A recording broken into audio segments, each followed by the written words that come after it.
So the last part of this assignment to talk about What's happening?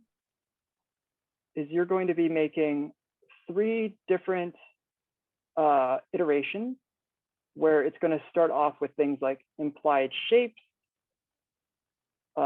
which just means that lines look like they don't have to trace the entire shape. You kind of get the idea that a shape is there.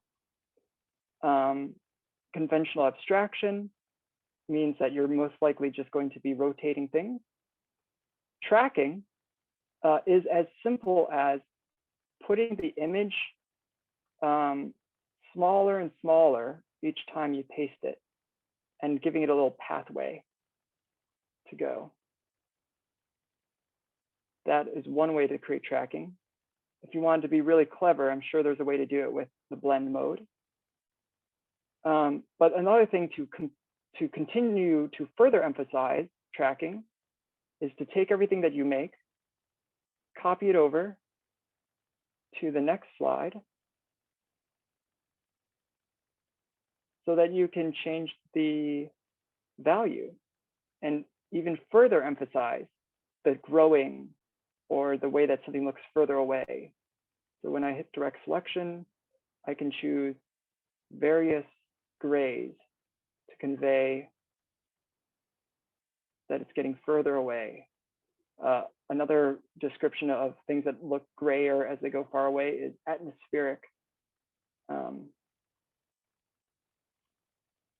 Wait, what's the term for it? Atmospheric perspective?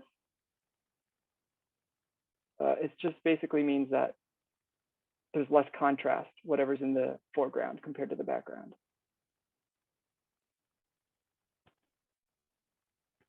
So that is growth or tracking. The grid, I kind of made too many versions of grids. But one of the ways that you should try making a grid is also filling in. If I view the grid, show grid. Make a 5 by 5 with your shape. So Control C, Control V, make sure it kind of latches onto the exact same spot each time, because you'll see sometimes it wants to line up with a certain height, sometimes it doesn't. And after you make your grid, so I'm just doing multiples of 5 here, change certain rhythms or change certain ones to be a certain value. So let's say I want this to have interchanging between a light gray and a dark gray, but also just delete some of these and try to free up some negative space between shapes and see how you feel about either the plaid pattern that you make, but just try something along the lines of starting with a grid and then getting rid of certain shapes.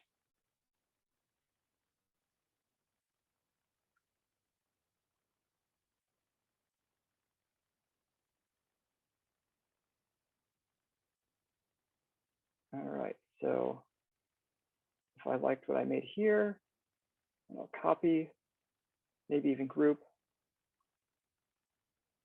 and paste it into my grid.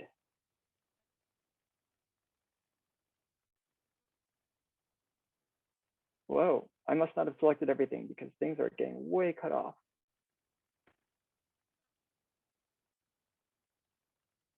And this can also go for alternating rhythms.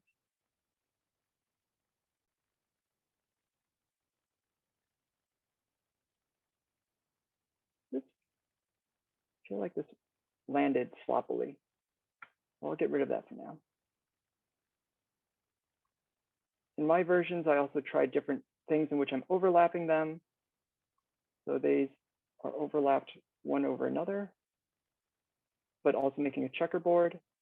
This is one where I made it with the pattern option, or sorry, not pattern option, but the grid option. And I do believe after you make the repeat grid, you should still be able to change the options. Oh, I guess not. It must be expanded already. Or not. Oh. The other things that I was going to mention are getting nice repetition through using the stroke that is under, is this? There it is. You have to double click stroke, choose dashed line. You can change how often the dashes show up. You can also, more importantly, change the weight of it. A good weight would probably be like at this size, a 3 or 4. Another way to also do outlines in an interesting way, you select the shape, go to Object, Path, Offset Path. Let me just do this one over so you can see what I mean. There's my shape. I'll do this in here.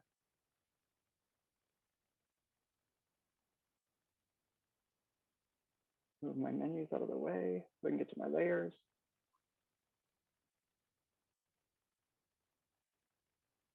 Okay.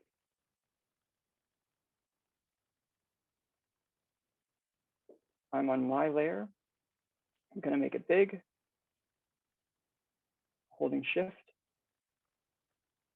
And then I'm going to go to Object, Path, Offset Path, negative 0.1 inches, or maybe to try negative 0.15. I'm going to keep the meter limit, press OK.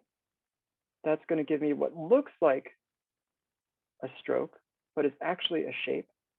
And I can keep doing it. Object, path, offset, OK. And as long as I keep interchanging between black and white, you'll kind of start seeing the outline appear as if it's like a target. Path.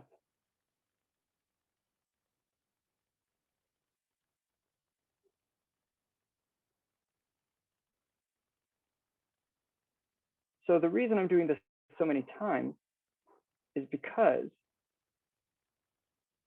you need 3 of something to have rhythm. So now it looks like I have 1, 2, 3 lines. I'm just going to do one more for the fun of it. Oops, maybe I shouldn't select all of it. So I undid it because it might give me way more than I really want. Offset path, OK. Object, path, offset, OK, white. If I really want to solidify this so that it's actually maybe black, clear, I can actually select all, go to the Pathfinder divide, go to the direct selection tool. It will help if I actually bring this whole thing over the gray area, which means I can see if it's white on nothing. Clicking the white should allow me to also select and delete. And now I've got this kind of zebra, tribal, something. That is the offset path for an alternating rhythm.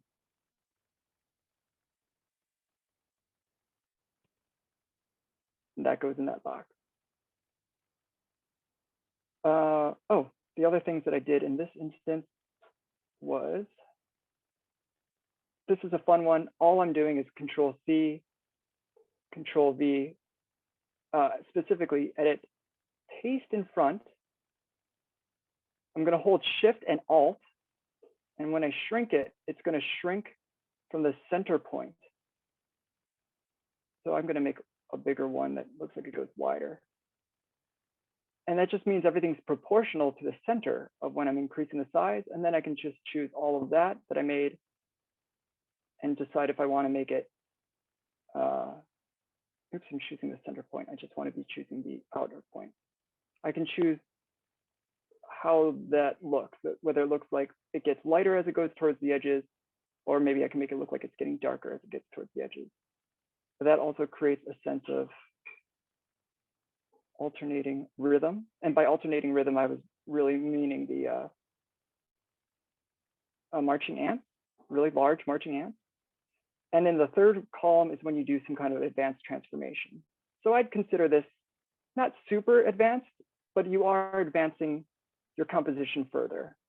So that's all that alternating rhythm means.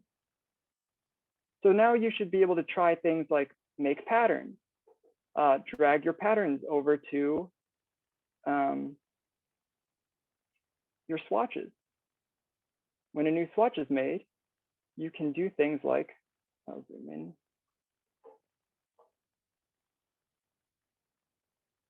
You can make boxes.